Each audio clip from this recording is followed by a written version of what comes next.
Kirk, Cenk Uygur, Atticus Berry with you guys. All right, big show ahead as always, but elections all week.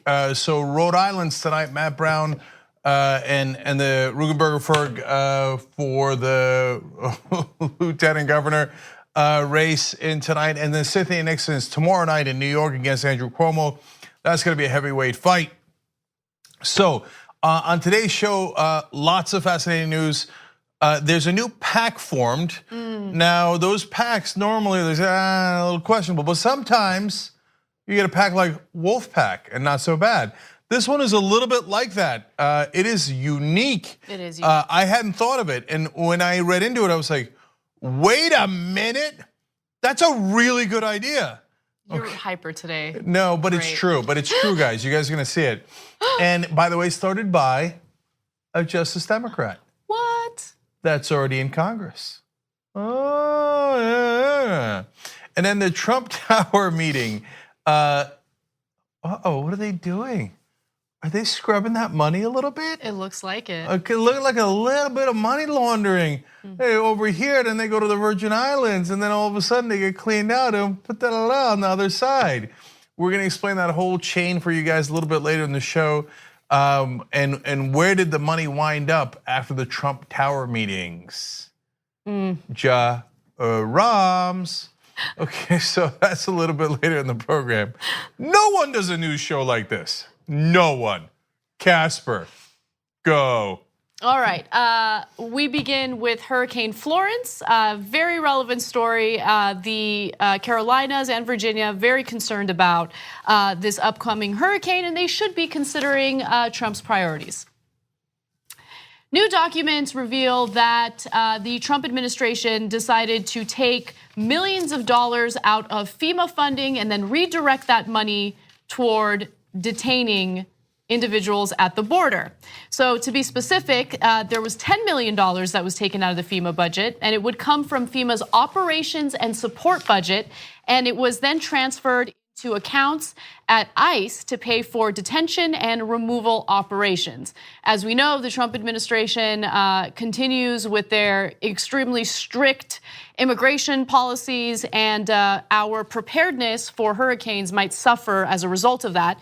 The Department of Homeland Security transferred money from accounts at Customs and Border Protection that pays for border fencing and technology as well. So let's pause there, because they brought it to ICE, and then they brought it for, as you just saw there, CBP, okay? So border fencing and technology, there's another word for that, it's called the wall. Now, it's a little bit different, and if you remember during the election, Hillary Clinton was also for a fence. And so, and at different times, Trump has said, dude, the wall, it's gonna be good, it's gonna be see-through, maybe like a fence. So, okay, that's what I thought. Anyway, but in a sense, it is for whatever you want to call it, a fence or a wall at the border. You know where we could really use a wall? In North Carolina, South Carolina, and Virginia today. But it ain't gonna keep out the hurricane either, okay? So they're taking your money against a mythical enemy. Right. And using it against a mythical enemy, when in fact, there are real huge problems that could wipe out your home, where your family lived. And if you don't move fast enough, your family itself barreling towards us, and they take that real problem and call it a hoax. Yeah. And they take a hoax and call it the real problem. Now, if it was just demagoguery and it was just used to win elections, it would be bad enough, because that has consequences as well. But now it's actually money. They're moving money out of the right places and into the wrong places. Trump said, and we talked about this last night on the election coverage on the Young Turks Live, that he alone could protect you. Well, it turns out he's doing the exact opposite.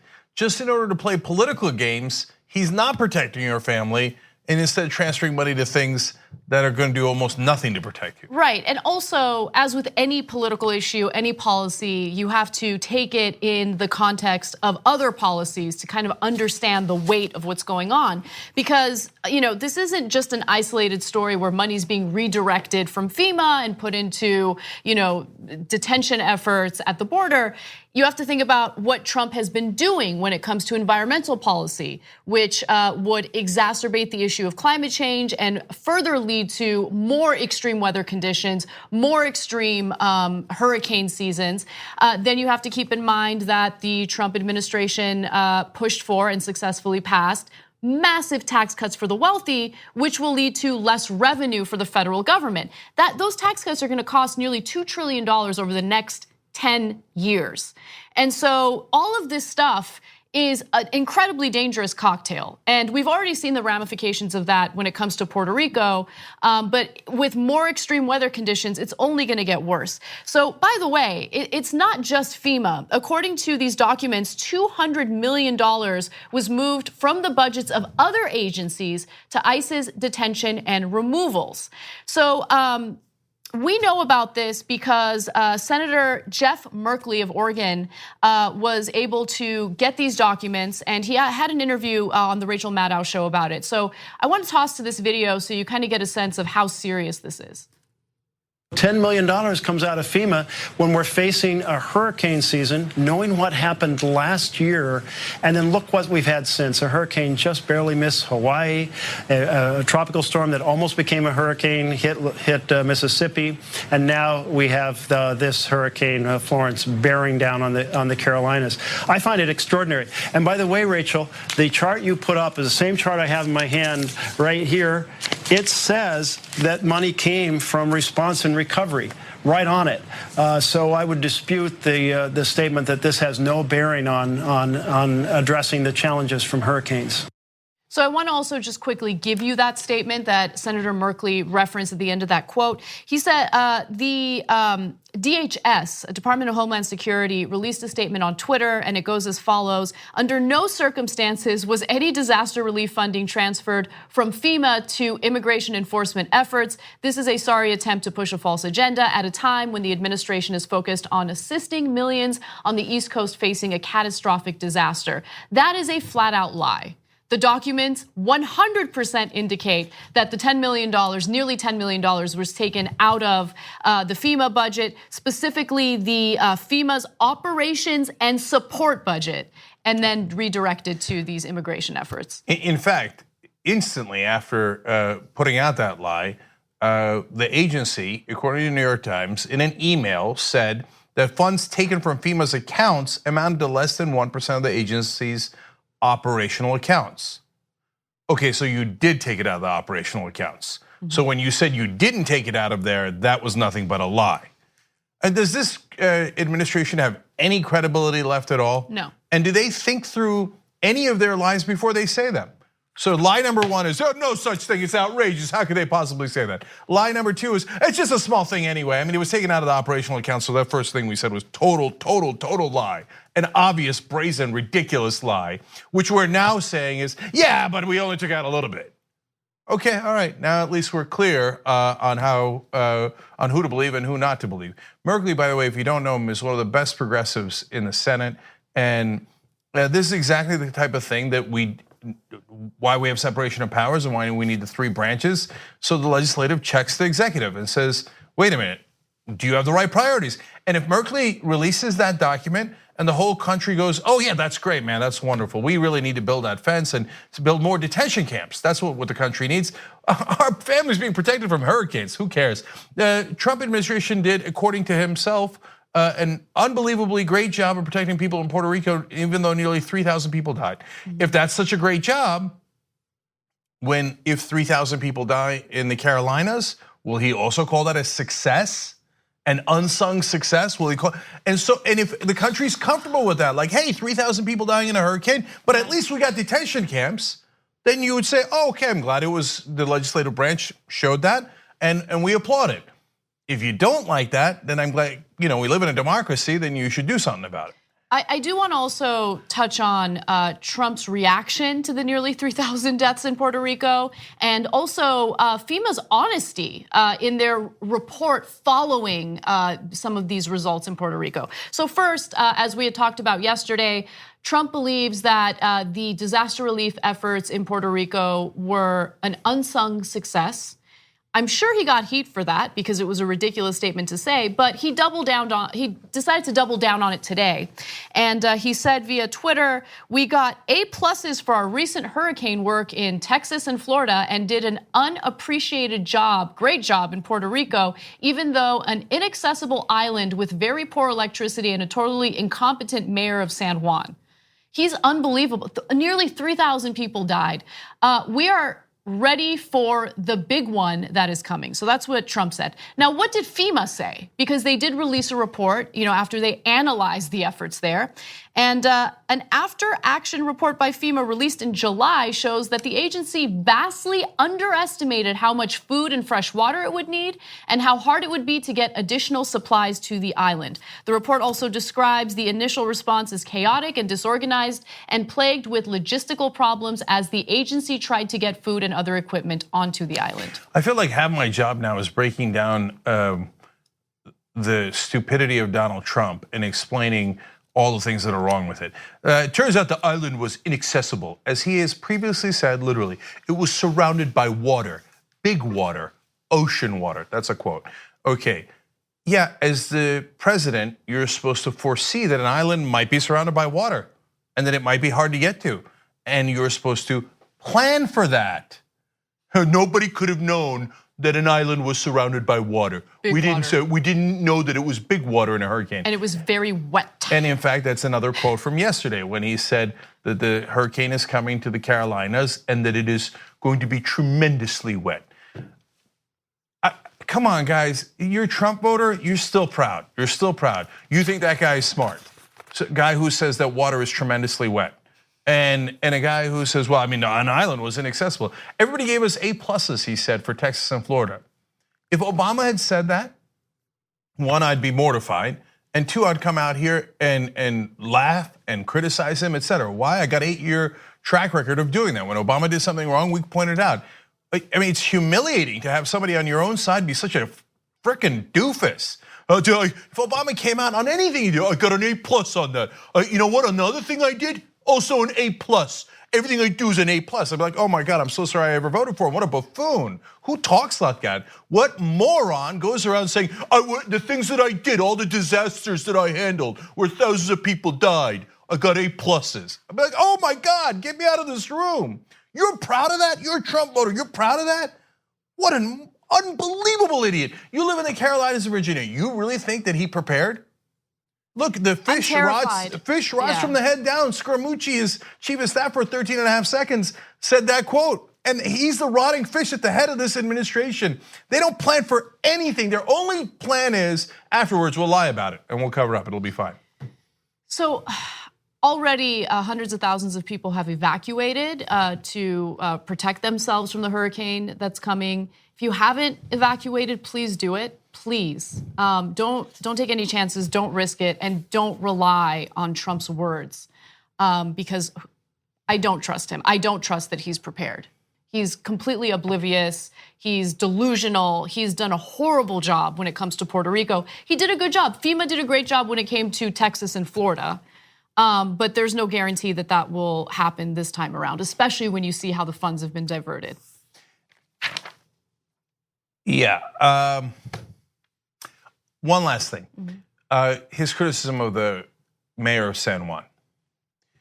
So, guys, if you live in the area that's going to get hit by the hurricane, understand that his backup plan is he's just going to call your local government officials incompetent and be done with it. He says, oh, well, the incompetent mayor who criticized me, how dare she, right? So he's going to blame your mayor, he's going to blame your governor. That's not his backup plan, actually. That's his plan A. Don't do homework because it's annoying and hard. What, people's lives are on the line? Yes. Bob Woodward warned, my God, what happens if we go into a crisis and he's the one that has to make decisions? I got news for you. This is a crisis. We've had a lot of crises. Certainly every giant hurricane that hits us over and over again is a crisis. And we have a president who doesn't like to do homework, doesn't like to prepare, is monumentally stupid. And so afterwards, his plan is, that's okay. I'll go, yeah, your fault. Yeah, you're stupid, not me. I'm like a smart person. That's his plan. Yeah. Get out of there, man. Get out of there. And don't listen to anything Trump says. Well, we have more news coming out of Puerto Rico, so let's get to that. More than 2,000 individuals, or 2,000 Puerto Ricans specifically, applied for funeral assistance after Hurricane Maria, and FEMA only approved 75 of them. Now, FEMA approved just 3% of applications for funeral assistance from more than 2,000 Puerto Rican families who lost loved ones after Hurricane Maria. So one of the things that FEMA does help with, does assist with, is if there is some sort of natural disaster and people have died as a result, FEMA funding can be used to help people pay for the funeral costs. However, there have been issues when it comes to the official death toll as a result of Hurricane Maria. Remember that those numbers were just recently updated. Now, FEMA had received 2,431 requests for funeral assistance from Puerto Ricans related to the hurricane. They approved just 75 of them, meaning that 97% have either been rejected or have not received a decision almost a year later. So Elizabeth Warren was the senator who pushed to get some more information about this. This is how we know about it. And when FEMA responded to her, they didn't give her the specific reasons for why all these other people were rejected, but the letter also indicated that to qualify, Puerto Ricans had to provide a death certificate or letter from a government official that clearly indicates the death was attributed to the emergency or disaster, either directly or indirectly. But unfortunately, that information is incredibly difficult to get. In fact, according to BuzzFeed News, getting that information was impossible for many families because the Puerto Rican government recently admitted that officials were not counting hurricane-related deaths correctly. But that's the same reason why I actually don't blame FEMA or the Trump administration that much on this one, because I blame them for not responding quickly enough and getting those people help. That's what led to the deaths in the first place. And that's, the overwhelming majority of the problem. But in the case of the funerals, you do need a death certificate that says it was connected to the storm. And at the time, they had not connected those deaths to the storm. They just did recently. So I tend to think they were following their rules. So I'm not that outraged by this story.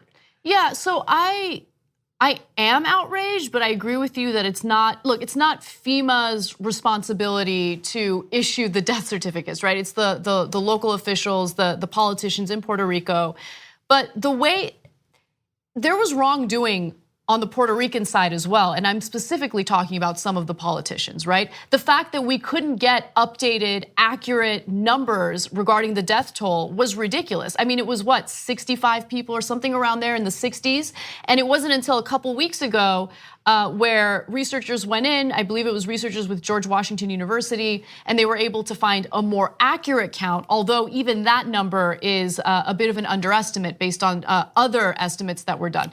But nonetheless, let's say we take that at face value, nearly 3,000 people died as a result of the hurricane. We now have an update, and it's on those politicians to do the right thing and ensure that these people get the right death certificate, and FEMA issue the money that these people deserve so they can bury their loved ones. A lot of people were, they've already been buried, to be fair. A lot of people were cremated. Even though family members didn't want to cremate, they felt like they had no choice because that was the cheaper option. So, look, not every story has to be about blame, but we can fix things once we've got information in. So now that they know that those deaths were related to the hurricane, they should just simply pay for those funerals in hindsight, because that's the rules that apply to everybody. It applies to people in Texas, Florida, and in Puerto Rico as well. So I think it should be a relatively easy fix. If they resist the fix, then you've got a problem, because that's fundamentally unfair. But I think we should give them an opportunity to do so. So with that said, that was yet another issue that came out of Hurricane Maria in Puerto Rico. And I just want to remind you guys of what Trump thinks about their efforts, okay? Let's go to video 3. What lesson do we take from what happened in Puerto Rico? How do we apply the lessons we took from Puerto Rico? Well, I think Puerto Rico was incredibly successful. Puerto Rico was actually our toughest one of all because it's an island. I actually think it was one of the best jobs that's ever been done with respect to what this is all about. And the problem with Puerto Rico is their electric grid and their electric generating plant was dead before the storms ever hit. It was in very bad shape. It was in bankruptcy, had no money. The job that FEMA and law enforcement and everybody did, working along with the governor in Puerto Rico, I think was tremendous. I think that Puerto Rico was an incredible unsung success. Texas, we have been given A-pluses for. Florida, we've been given A-pluses for. I think in a certain way, the best job we did was Puerto Rico, but nobody would understand that. We've gotten a lot of receptivity, a lot of thanks for the job we've done in Puerto Rico. No, we have a clown in office. Wow. Look, as I just told you, not everything is Trump's fault, is government's fault, et cetera, and you got to judge it based on the facts of the situation. So I'm not blaming him for the funerals at this point, but who trusts that guy to run the White House, to run the country? Right. He said that Puerto Rico, where nearly 3,000 people died, worse than Hurricane Katrina in New Orleans, was, quote, one of the best jobs ever done. Yeah, but look, the reason why I brought that video back is because the question from the reporter was, what lessons can be learned, right? And his answer is no lessons. It was perfect. So as more and more of these stories come out about the aftermath in Puerto Rico, I mean, just be a human for once and just acknowledge that mistakes were made and we're gonna do better next time and we're gonna do what we can to rectify the situation. But he doesn't have that in him. As we talked about yesterday, he's a sociopath, lacks empathy, doesn't understand, the pain and suffering of others, doesn't want to take a leadership position and right the wrongs that occurred in this case. Yeah, and what did I tell you? I said that he would blame you afterwards. We were talking about it earlier in the show. If something goes wrong when the storm hits the East Coast today, his plan is to just simply blame you, just like he did right there. He said, oh, well, they had problems in Puerto Rico already. It's not our fault, it's their fault. Well, it's your job to go out there and help them and not shoot baskets with paper towels. Later, when asked about this insensitive way of dealing with victims of the hurricane, he said there were, what was it? Something like beautiful towels, soft towels. They were the softest. They were the normal paper towels in plastic. I don't know. He's such a fool. Anyone who can't see that he's a fool, I pity you. Apparently, you look at that and you think that's a smart person. Wow, God, that's so embarrassing. I can't help you. Good luck with your life. Yeah. All right, let's take a break. When we come back, Brad Pitt had a charity that helped victims of Hurricane Katrina. But did he? But did he?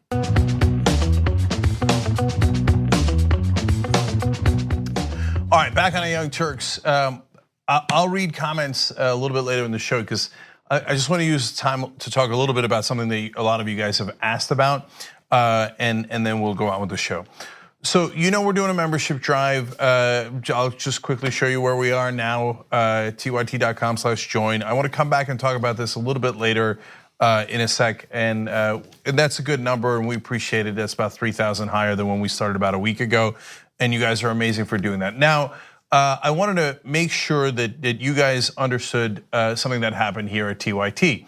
So, look, we built this network 16 years ago. It started as a radio show, and then we started doing online video in 2005, and we're actually the longest running show on the internet, which is kind of amazing. But it's not just the Young Turks. The network has a lot of shows, and we tried for a long time to also build an entertainment part of the network. So we had all these wonderful shows that we believed in and that I thought we could make it work. It proved to be a little bit too ambitious on my part, and so that's on me. But I love those shows. So What the Flick was the second show we ever did, and the original hosts were me, Ben Mankiewicz, and Matt Atchity. And you see the very long time host there. Ben took it over with Matt, and then Christy Lemire joined, and then Alonso Duralde, and they did all the movie reviews there. Matt Atchity, Alonso, and you could follow them at those accounts. Obviously, Christy. These are all great friends of mine and people that I really admire and respect. And we did Game of Thrones reviews there. Anna, me, John, Ben, Matt, all those guys. We'll continue. We'll find a way to do a Game of Thrones. They did so many TV reviews. Anyway, it's obvious that we put our heart and soul into those shows, but recently we had to retire them. There's a couple of reasons why, and the primary one is we've decided to focus our resources on homo progressives and on progressive politics. Now that's the heart and soul of what we do, and you know that, and then that's a lot of the reason why I hope you watch the Young Turks. And I wish we could have made those shows work, but we had to go in this direction and make sure we're focusing on the core mission as 2018 and 2020 are coming. And we've now got wonderful new political shows too. And some are on our podcast network, and obviously members get all of those.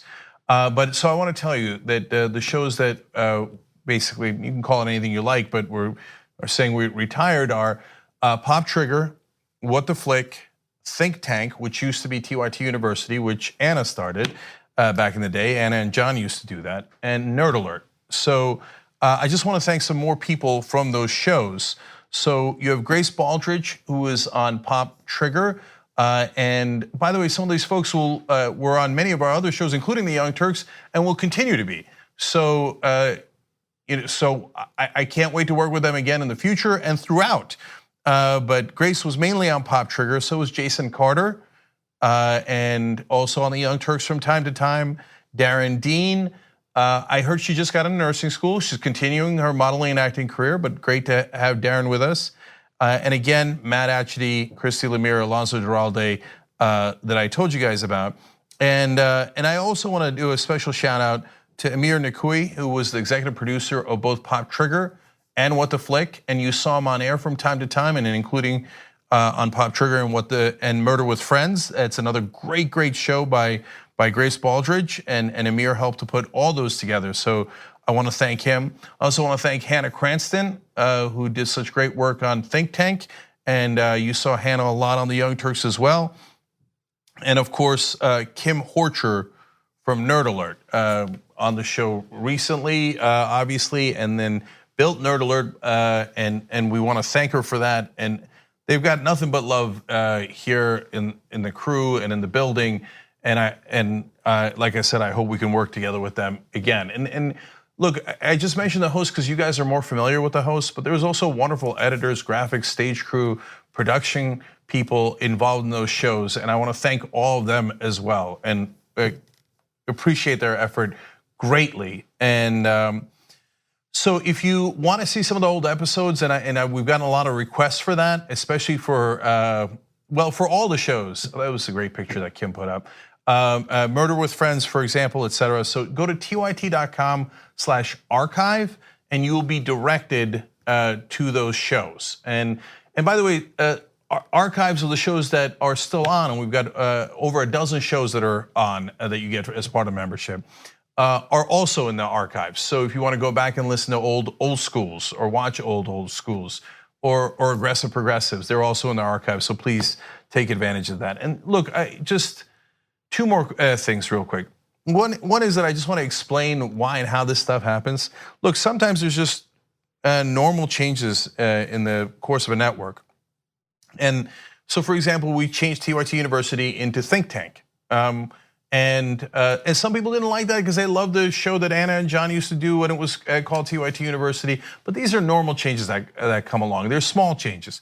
And then there are big changes like this one when you decide to go in a certain direction for reasons that have to do with where you're taking the network. And so if you ask me, will there be other changes in the future? Will there be smaller changes? Of course there will. We'll adjust and we'll add programming. Sometimes we'll retire some shows. We used to do shows for the members called All-Star Tuesdays. You guys didn't love it, so we stopped, okay? There's other shows that you loved. Now, these shows, the entertainment shows, were, I think, had great fan base and were beloved here and in the audience. So that wasn't the case in that situation, but sometimes those happen. So do we want any more big changes? No, we don't. And that's obviously part of the reason why we're doing the membership drive. So what I'm telling you and what I'm promising you is if we get to 100,000 subscribers, then we are a rock. Then everything after that is additional. Hey, then we can add more shows. We can experiment. We can add a podcast. We can add a video show. We can do all these things and make sure that we build home and progressives. But we got to get there so that we have that progressive rock for you guys that no one can take away under any circumstance. That's why we tell you to go to tyt.com/join. We hope that you do. We hope that you become an activist member. That's $10 instead of $4.99. You get extra town halls. You get the swag bag, etc., and you get to be first at all the TYT events.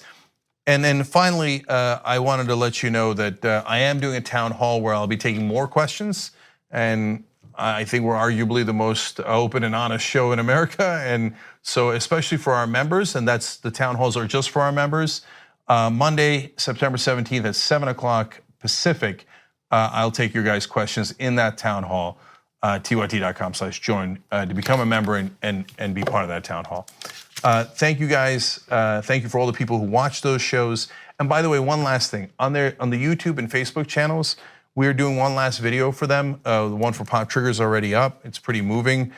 Brett did that as an homage to everyone who worked on Pop Trigger. Also, don't forget the original hosts, Sam Shocker and Bree Estrig, who were wonderful, who are now doing other things and moved on earlier. But they helped to build that as well. So each of those channels will get one final video, and I hope you guys check that out as well. All right, thank you guys. Okay, now let's go on with the rest of the show. All right. Following Hurricane Katrina, Brad Pitt wanted to do something to help residents who had been displaced, whose homes had been destroyed as a result of the hurricane. And so he created a new charitable organization that would build new homes and offer to sell them to people who had lost their homes in certain parts of New Orleans. Now, unfortunately, that charitable foundation has been dissolved, and some of those homes, actually all of the homes, are dealing with severe issues because they weren't designed to deal with the humidity and the rainy weather in the area. As a result, mold ended up being a huge problem. Now, Make It Right's mission was to build 150 well-designed green, affordable homes in the lower 9th Ward, the area that was actually hardest hit by Katrina. But as of 2016, the group reported spending $26.8 million building 109 homes. Okay. But the organization, according to NBC's reporting, has been dissolved. And we know that because some of the homeowners who spent $130,000 to buy some of these homes are not getting any responses when they need help with repairs. Now, I want you to watch a little part of the NBC report on this, and I'll fill in some blanks. We'll have a discussion. Take a look. I think of a father who once had a home here and raising my kids here, and if I lost and had no way to return, how that would make me feel. But the project that initially had planned to build 150 homes, selling for roughly $130,000 each, built only 109. Look at my welcome mat. Oh. And today, homeowners like Kamaria Allen, there's a big water leak right here. Say many of the homes that were built are falling apart. This has been years of ongoing lies and broken promises. We were promised green, healthy, energy-efficient homes, and we have everything but those things. Allen bought her home in 2011. I put that key in the door the first time, and I did a happy dance for like 5 minutes. But then she says the problem started.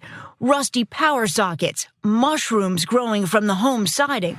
She sold the house back to Make It Right as part of a settlement in 2013. NBC News spoke to 11 other residents, 10 on the record, who said that many of the Make It Right homes are rotting and dangerous, and their calls to the organization go unreturned. Some say repairs are only done if residents agree to sign non-disclosure agreements. At one point, I felt optimistic that Make It Right was going to make it right. But at this point, I feel like they have abandoned not only my family, but my community. We need to talk about a relatively new show called the Republic, or UNFTR. As a Young Turks fan, you already know that the government, the media, and corporations are constantly peddling lies that serve the interests of the rich and powerful. But now there's a podcast dedicated to unraveling those lies, debunking the conventional wisdom. In each episode of On the Republic, or UNFTR, The host delves into a different historical episode or topic that's generally misunderstood or purposely obfuscated by the so-called powers that be, featuring in-depth research, razor-sharp commentary, and just the right amount of vulgarity. The UNFTR podcast takes a sledgehammer to what you thought you knew about some of the nation's most sacred historical cows. But don't just take my word for it. The New York Times described UNFTR as consistently compelling and educational, aiming to challenge conventional wisdom and upend the historical narratives that were taught in school. For as the great philosopher Yoda once put it, you must unlearn what you have learned. And that's true whether you're in Jedi training or you're uprooting and exposing all the propaganda and disinformation you've been fed over the course of your lifetime. So search for UNFTR in your podcast app today and get ready to get informed, angered, and entertained all at the same time.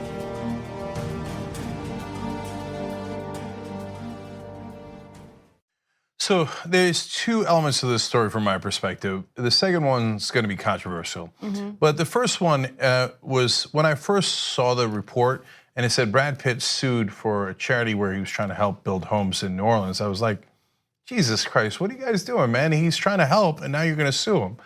Then you read into the story and you watch the story and you go, oh no, they bought the homes. They bought the homes for $130,000. Yeah. And I really want to emphasize that because it's not as if they gave people homes, which, I don't really know where the charity comes in because this is a long time ago and this is not this isn't the Los Angeles Hills where if you get a home for $130,000, it's a bargain, it's a steal. Yeah. You know what I'm saying? No, I do. But look, I think that it's certainly started with good intentions, is my understanding of it based on what I've read about it. And I think some of the residents were excited because it was rebuilding the area. They don't often get investment in this middle class to working class neighborhood. And it seemed like they were excited about the prices. So I think the charity part comes in at a pretty nice house in that area for a decent price. But it's a little bit of a charity, but you still have to buy the house, and it's still a big chunk of money. So when you spend $130,000 on anything, you're going to want it to work. And it seems, look, facts matter. Every story, we have perspective on the show, but what we really, really hope is that it doesn't color our look at the story and look at the facts. So as you look at the facts here, well, they didn't deliver what they said they were going to deliver, and so that becomes a huge problem. And then it looks like they began to disband the operation. Obviously, they didn't build all 150 homes, but much more importantly is that they refused to take the calls going forward. Well, then you really don't have any recourse. And then the last part of it that really won me over was apparently the residents didn't go after them for a long time because they thought, well, look, Brad Pitt's trying to help us here and we think he's genuine, and I still think he's genuine about it. So do we want to make a big deal out of this thing? It's going to get him in trouble when he was trying to help. So, I mean, they did everything right in that sense based on the reporting from NBC. And at the end, they had to kind of throw up their hands and go, I'm sorry, man, this house has got mold all over it. It doesn't function. Yeah. I got to get my money back. So, and also, first of all, the design flaw that didn't take into account that this is an area that gets a lot of rain, a lot of humidity. Let's just think a little bit ahead before you build some of these homes. But nonetheless, it was a mistake. Mold remediation, and I know from personal experience, is super expensive, right? It's a lengthy process. It's hard, it's expensive, it's difficult to go through. And so it ends up being more of a burden than something that actually helps them. And if you don't get that situation solved quickly, the mold continues to grow, you have black mold, you have health issues, right? You have respiratory issues as a result of living under those conditions. Some people complained, went to the doctor, have medical records indicating that they've suffered the health consequences of living in those conditions. But the point that I wanted to make about this story is a broader point. Whenever it comes to cuts in entitlement spending, or when it comes to cuts in social safety, government social safety net programs, the argument that the right wing will make, the Christian right wing specifically will make, is we don't need the government to help anyone because we'll have charities and we'll have people out there who will help their fellow Americans out of the kindness of their hearts, right? Out of the goodness of their hearts. And I don't want to rely on that system because I know this is just one example of a charity that has gone wrong, but this is one of many examples. And we need to have a stable system, a safety net program that does help our fellow Americans in their time of need. I think that's the most patriotic thing to do. And so just brushing it off and just saying, nah, charities will take care of it is not the way to go about it. So I remember one of the dumbest points I used to make when I was a Republican back in the day was that mold wasn't real. You made that point recently when I was going through my mold remediation process. Okay. Yeah, don't pretend like that was when you were just a Republican. No, when you were doing it recently, I was kidding. And even back when I was a Republican, I was a quarter kidding. But I thought it was I thought it was overhyped. It's not. But see, that's what I'm saying. Facts matter. Okay, it's overhyped based on what? You have to actually look into the facts, right? But anyway, I point that out as just a way of saying, look, we could all grow and we could all get to more logical conclusions. So if you were in the camp of like, oh, charity will take care of it all, and you see, well, no, sometimes charity doesn't take care of it all, and that it's not a systematic way of handling these issues that affect American citizens. There's a thing that's supposed to serve the citizens. It's called the government. Right. In a democracy, it's supposed to represent us and serve us. All right, now the last thing is the controversial point. Look, man, I love New Orleans. I love Miami and South Beach in particular. I am not convinced that those are great places to build. Why is that controversial? I think you're 100% right. No, people get really, really upset, especially from those cities. And but it has nothing to do with your city. It has nothing to do with people there. It has everything to do with our current environmental conditions that will only get worse. It's based on facts, scientific facts. It's terrible and it's tragic, and I feel horrible for those communities. But we have a government. Currently, we have a government that's undoing any progress that we've had with environmental policy to combat climate change. Yeah. I would not build in those areas. So look, you can get upset if you live in Minnesota and I tell you snowstorms are coming, but they're coming, and that's just a fact. And in New Orleans and South Beach, you are perilously in the line of danger, not just for hurricanes that hit all across the seaboard, but you're too close to the sea level and sometimes under it. And so those two cities in particular are in grave danger as climate change continues. So it's not hyperbole and it's not trying to scare people. It's a reality. The storms are getting more severe. They're getting more frequent. And if they hit Charleston, I don't know that I picked a good example, but it might be able to survive. But how many storms can New Orleans survive? How many storms can South Beach survive? So it's not to blame the people who live there. And if you grew up there and you care deeply about it, I get it. I grew up in New Jersey and I love New Jersey.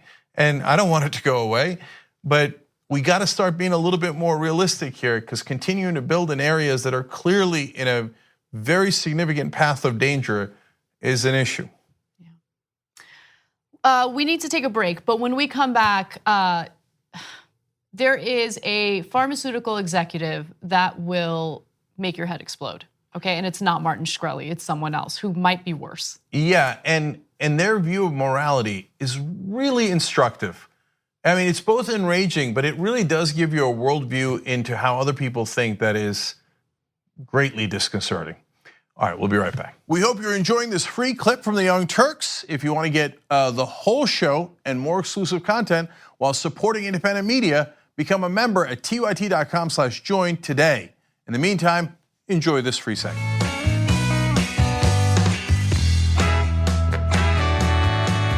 All right, back on the Young Turks. Let me read some comments for you guys. I got a good one from YouTube Super Chat that I'll read at the end. Smooth writes in from the members section on tyt.com. My parents just arrived at my apartment. I'm in Greenville, North Carolina. I'm glad my fellow journalists in TYT are reporting on the reallocating of disaster relief funds. My parents' home of 30 years may flood in New Bern. I hope everyone remains safe. Jeez. Yep. We've got to figure out what the real problems are. I mean, they're worried about Sharia law in Oklahoma. Jesus Christ, man, we got too many real problems for you to chase after ghosts. Anyway, Tiana Hartwell says, first time using the member chat and not just watching live on YouTube. I'm excited. Well, Tiana, we're excited to have you. Jatine writes in. Did you know that my first name, pronounced backwards, my real first name is Tiana? Tiana? Mm-hmm. Huh. Because my name is Anahit. Yes. And Anna, pronounced backwards, is Anna. Whoa. Just some trivia for you. Okay. Jank, pronounced backwards, is Knej. Okay. Well, that one didn't work well. Anyway, Jatine, I think is how it's pronounced, says, I've been watching TYT for 3 years now, but was never a member. Now I am an activist member. I love you guys, and you guys are the only truthful media I've found. I do my own research, and everything you guys say is backed up by my research. Hashtag TYT strong, hashtag home of the progressives. Thank you, brother. Appreciate it. And I also appreciate you doing your own research, and that's how we all learn and grow together. Last one is from YouTube Super Chat. Tuck Chad writes in, speaking of backwards names. How fitting is that? Okay. Hey, Cenk, I've recently rewatched Alex Jones Snippet. I just wanted to shout out to Ben Mankiewicz. That dude saved you so much trouble. I want a friend like that. So, you know, that's such a great point. I never quite thought about it that way. That Ben and I spent years saying we shouldn't have gone into Iraq before we went into Iraq and after we went into Iraq. And one of the analogies we would often use to applaud our friends like the French government was that if your friend's gonna go into a disastrous bar fight, holding him back isn't hurting him, it's helping him. Yeah. Right. Oh, yeah. And then Ben actually lived that out when Yes. Alex Jones comes on our set, and I'm about to lose it, and Ben helps me to cool down. He was France. Well, yeah, and also, I don't know, Ben was kind of amazing throughout that whole thing because he remained calm, right? Which others did not, including myself. And then he also, as things were starting to possibly get physical, he just very calmly took his jacket off. Yeah. Right? Like just, okay. Well, No, but it goes towards our personalities. The ones that lost it were me, Anna, and Jimmy. And the ones that remained calm were Ben and Michael Schur. And John. John was on the stage too. Yeah, I forgot about that. He was so calm, I forgot. Michael Schur just had this quizzical look on his face the entire time. He's like, I will note this for the epic record book. Okay. Anyway, all right. And to all the folks, if you want to be in the members chat room too, of course, tyt.com/join to become a member. All right, what's next, Anna? All right. A pharmaceutical executive recently had an interview with the Financial Times, and he argues that as a pharmaceutical company, price gouging is the moral thing to do because you want to return as much money as possible to your shareholders. And I'm not kidding. This was a statement that was literally made by someone who has no shame. So the pharmaceutical company executive I'm talking about is Nirmal Mulai, and he is the CEO of Nostrum Laboratories.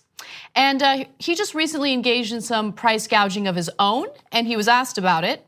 So he compared his decision to increase the price of his decision to do this to an art dealer increasing the price of a work of art, okay? So let me give you, yeah, I know, because a work of art is what you need to survive. Now the drug that he increased the price for is for people suffering from bladder infections, and Nostrum Laboratories more than quadrupled the price of a bottle of nitrofurantoin from $447.75 to $2,392. I'm sorry, $2,392. I apologize. Okay, so why? Why did that happen? Well, the FDA realized that there were impurities with the gel capsule version of this drug. And so as a result, the FDA took that drug off the market, and then the pill form remained. But since the pill form remained and the capsule liquid gel was taken off, essentially what happened was there was a shortage in supply. And so this executive's like, there's a shortage of supply, there's less competition. So guess what I'm gonna do? I'm gonna increase the prices, even though the World Health Organization has said that this is an essential drug for healthcare. Now, here's what he had to say. His quotes are insane. He says, I think it's a moral requirement to make money when you can, to sell the product for the highest price. No, that's not a moral requirement. That's sometimes it's the opposite of a moral requirement, but there is no moral requirement that says you must maximize your profit. You want to maximize your profit, no problem, I understand it, but it's not a moral requirement. It's a profit requirement. Yes. Let's keep it real. Moral requirements and profit requirements are two very different things. That's going to get to the perspective of a lot of these folks in the business community in a second. I'll talk about that. He also says the point here is the only other choice is the brand at a higher price. It is still a saving regardless of whether it's a big one or not. So let me explain why he says that. Because there's one other factor that's leading him to drive up the price. It's that there's only 2 competitors. And the other one is Casper Pharma. So no wonder Casper over here is not talking about them. No, I mean, I'm kidding. I mean, I would if you gave me an opportunity to finish. Okay. So anyway, Casper Pharma raised their prices to $2,800 a bottle. Yeah. Okay. So, and now his company is sitting there at $474 going, well, there's only one other competitor and they're $2,800. Oh, I got an idea. If I just go a little below them at $2,392, everybody's gonna buy mine and I'm gonna quadruple the price. And presumably he was already making money at $474, otherwise he wouldn't have sold it. Exactly. I know how business works, okay? So all of the rest of it is margin. All the rest of it goes straight into your profits.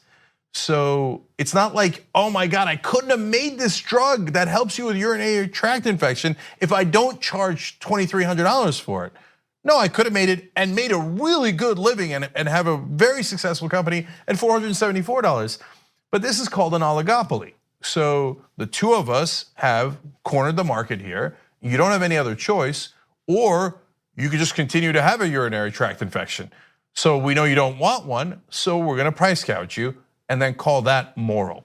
At TYT, we frequently talk about all the ways that big tech companies are taking control of our online lives, constantly monitoring us and storing and selling our data. But that doesn't mean we have to let them. It's possible to stay anonymous online and hide your data from the prying eyes of big tech. And one of the best ways is with ExpressVPN. ExpressVPN hides your IP address, making your activity more difficult to trace and sell to advertisers. ExpressVPN also encrypts 100% of your network data to protect you from eavesdroppers and cyber criminals. And it's also easy to install. A single mouse click protects all your devices. But listen guys, this is important. ExpressVPN is rated #1 by CNET and Wired magazine. So take back control of your life online and secure your data with a top VPN solution available, ExpressVPN. And if you go to expressvpn.com/TYT, you can get 3 extra months for free with this exclusive link just for TYT fans. That's expressvpn.com/TYT. Check it out today. It's pretty sick. And by the way, he might be the only person who is at least publicly and openly defending Martin Shkreli, right? Now that was the pharma bro who did price gouging of his own. He decided to price gouge medication for people who are suffering from AIDS. By the way, he's currently in prison because of how he defrauded his investors. But anyway, here's what he had to say about Shkreli. I agree with Martin Shkreli that when he raised the price of his drug, he was within his rights because he had to reward his shareholders. So let's just stop for a second. People's lives don't matter, right? I mean, we often talk about how corporations are amoral. But no, a lot of corporations are immoral. Like if you are the CEO of a pharmaceutical company and you know that price gouging could lead to the deaths of people who rely on that drug, you're amoral. There's no question about whether you're immoral, not amoral. Like you're just a bad person. This guy's like, well, yeah, of course my shareholders are way more important than the people who need this drug. Screw the people who need this drug. We want to make money. A couple of things here, and they really do live in a different world and they have a completely different perspective, and that's why they can't even understand this. He doesn't even understand those are controversial comments. So one part of it, and I want to give you more context too, Shkreli took pills that were $13.50, which is already really, I mean, for every single pill you have to pay $13.50. It was already really high. He raised it to $750 per pill. Okay, I mean, and he's like, well, if you don't take the pill, you're gonna die, so pay me. Now, he went to jail for a different reason. And by the way, it was defrauding his shareholders, because in the business world, the most sacrosanct principle and morality there is deliver for shareholders. Yeah, I mean, really let that sink in for a second. He didn't go to prison for price gouging AIDS medication. He went to prison because he did his shareholders dirty. As I told you during the Bernie Madoff scandal, the one thing that you will not be allowed to get away in this country is robbing other rich people. You rob the middle class all day long. Poor people, they don't have any power. They're never going to be able to fight back. You rob other rich people, then they're going to make HBO shows about you and movies, etc. Right? And then you're going to get famous and you're going to go to prison. So that's what ultimately happened to Shkreli. This guy's probably going to have no consequences. But because among the powerful, they really, really do believe that. And look, do you have an obligation to your shareholders? Of course you do. Of course you do. So it's not to say like, oh, who cares about your shareholders? No, they put money into you, they trusted you, etc. So I get what he's saying when he says there's a certain moral obligation to them. That's not nothing, right? But you also have an obligation to your customers. And in this particular field, where it is their lives on the line, you have an extra obligation. Yeah, here's the thing, there shouldn't, I don't know. I feel like the drug industry, when it comes to healthcare, it should be run completely differently from other like private companies. No, I understand. It's different. It's not like a fast food restaurant. It's not McDonald's where it has its investors and shareholders. Like this is different. No, but look, it's nuanced because I agree with you when it comes to health insurance. There's almost no need for the health insurance companies. They don't exist except for a tiny sliver of the market in the rest of the developed world where they have single payer healthcare because they don't want to let people die if they don't have health insurance.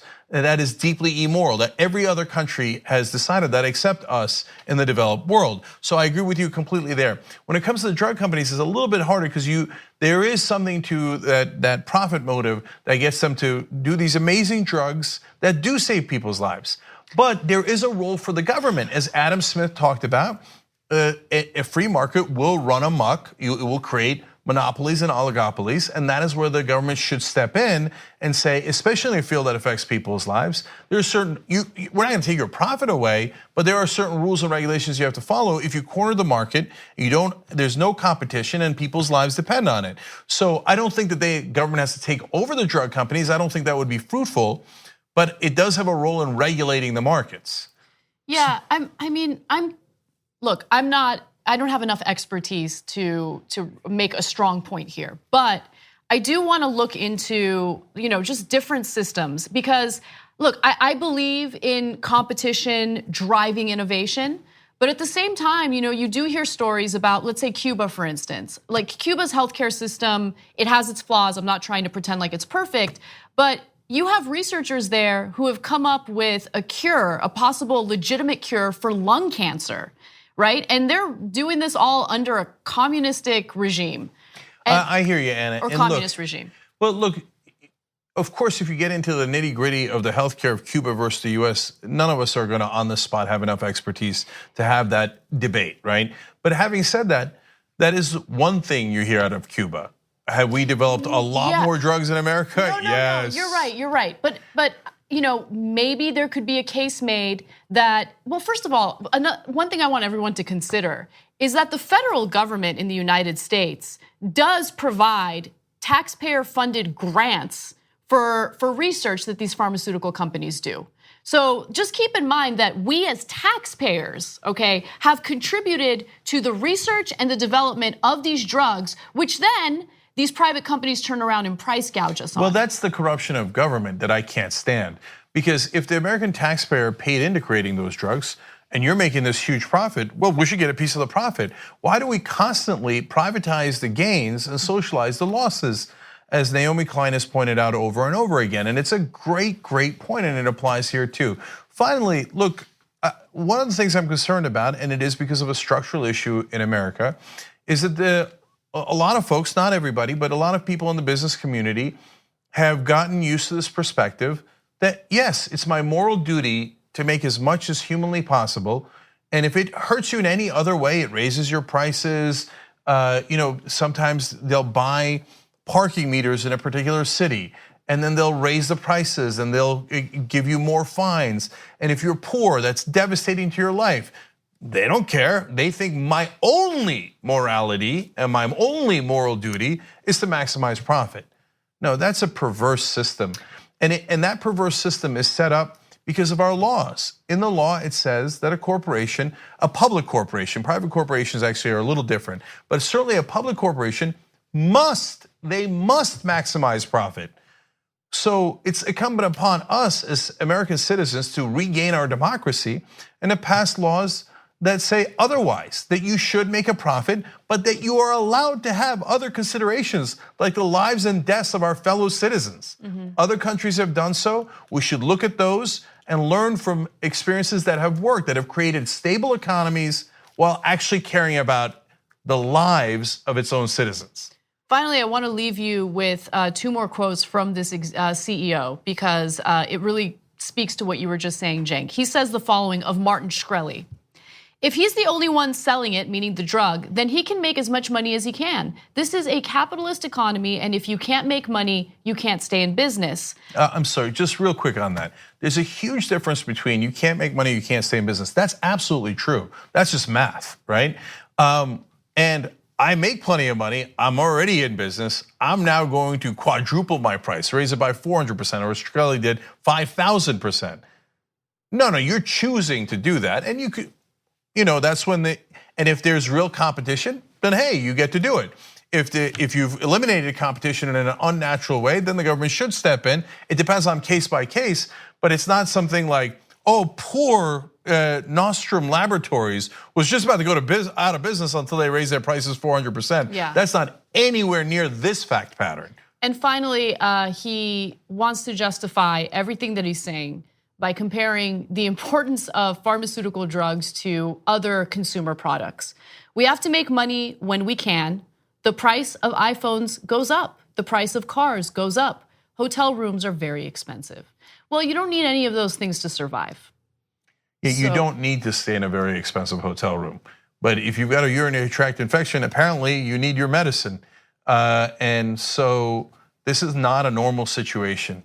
And yes, we are all responsible for our fellow man, and we need to look out for each other. And that doesn't mean that we get away from capitalism. I know some think that. I don't happen to think that, but I do think that going all the way back to Adam Smith, every thoughtful person that has looked at a capitalist system said it obviously needs rules and regulations, as any system does.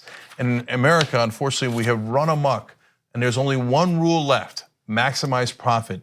And now they've turned morality on its head as if that is the only moral thing to do, when oftentimes in cases like this, it is actually deeply immoral.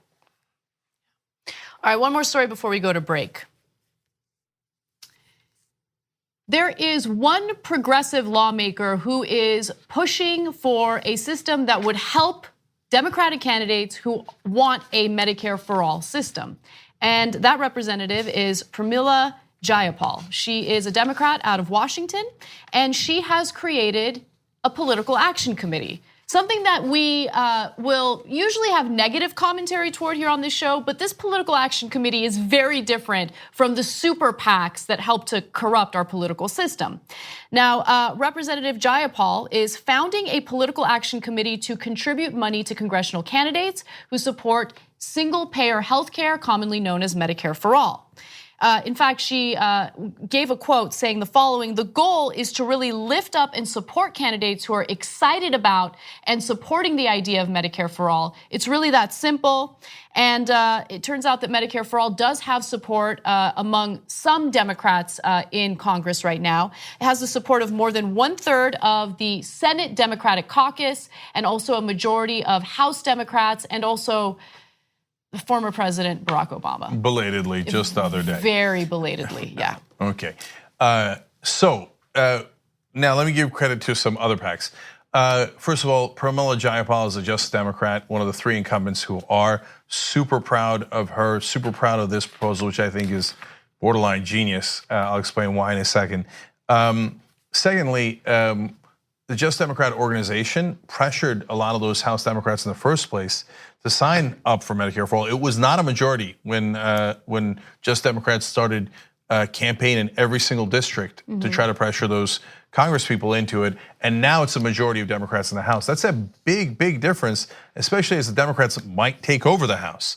Now, Medicare for All, as we said from day one, and we were right, and people like Congresswoman Jayapal were right, is deeply popular. That is what the American people want. They can't stand their healthcare costs anymore, and the stress that comes with not knowing whether their family is going to be protected or not. So great credit to that. Now, look, I started Wolfpack, and that was to get money out of politics. It's on a single issue. And the idea there was we can use the flaw in the system against it. So we'll raise money and vote out anyone that doesn't vote for getting money out of politics.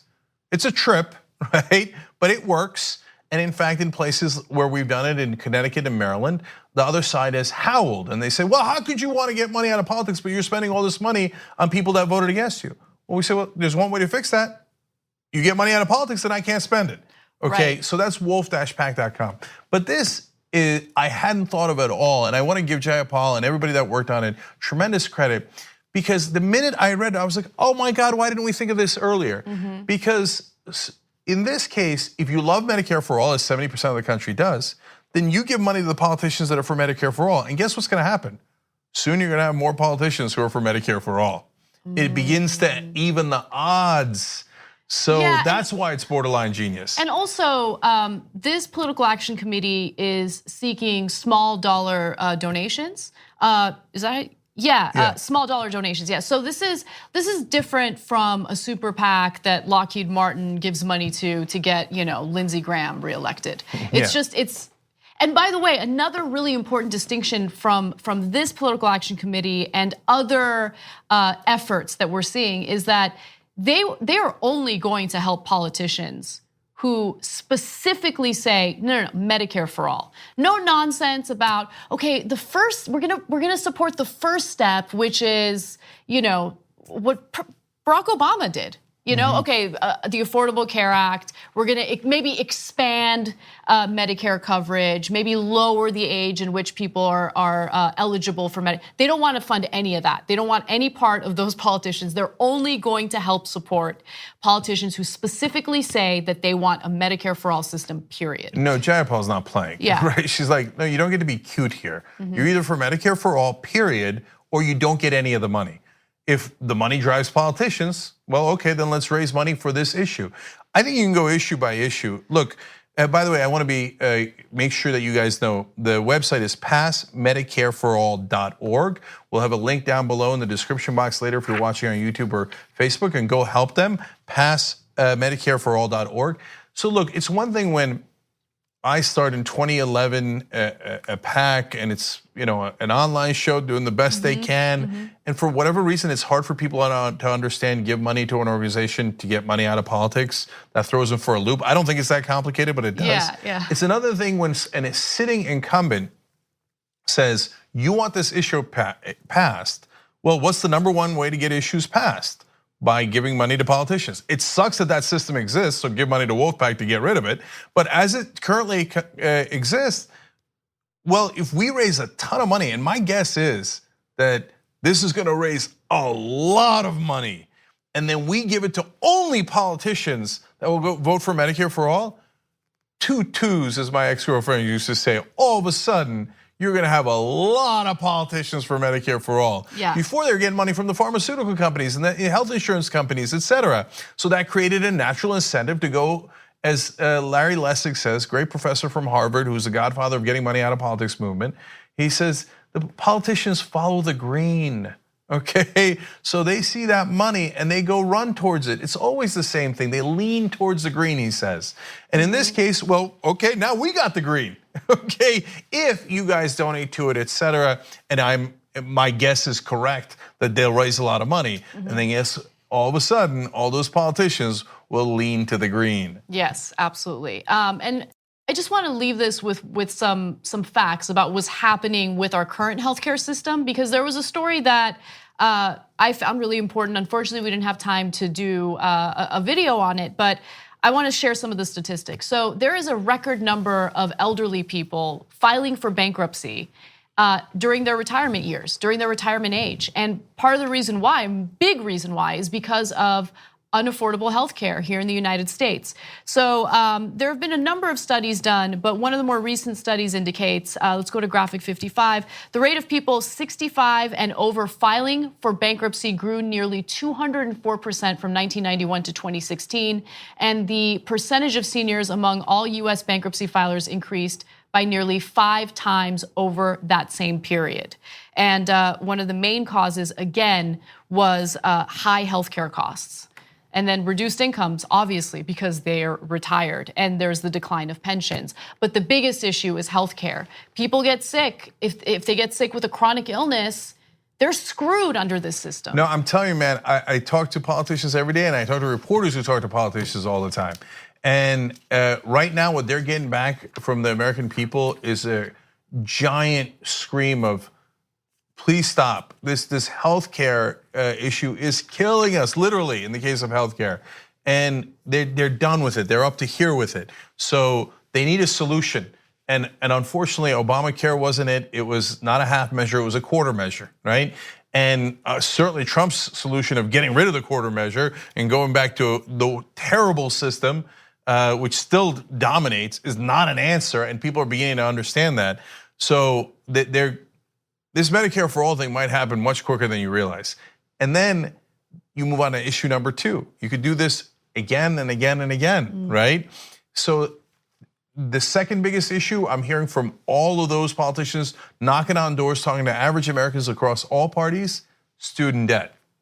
So in Washington, they barely, on cable news, they barely talk about it because they're all millionaires and they're like, student debt, I paid that off immediately, right? So, but everybody else in the country is an albatross around their neck. Let's do Medicare for all and let's go issue by issue, okay? Well, what would be best is get the money out first, okay? And then that makes everything much easier. So go support all those wonderful groups. Yep. Let's take a break. When we come back, there's some dramas involving money laundering. That Trump Tower meeting, it turns out money immediately flowed after the meeting. Where did it flow to? That's super interesting. Thanks for listening to the full episode of The Young Turks. Support our work, listen ad-free, access members-only bonus content, and more by subscribing to Apple Podcasts at apple.co/TYT. I'm your host, Cenk Uygur, and I'll see you soon.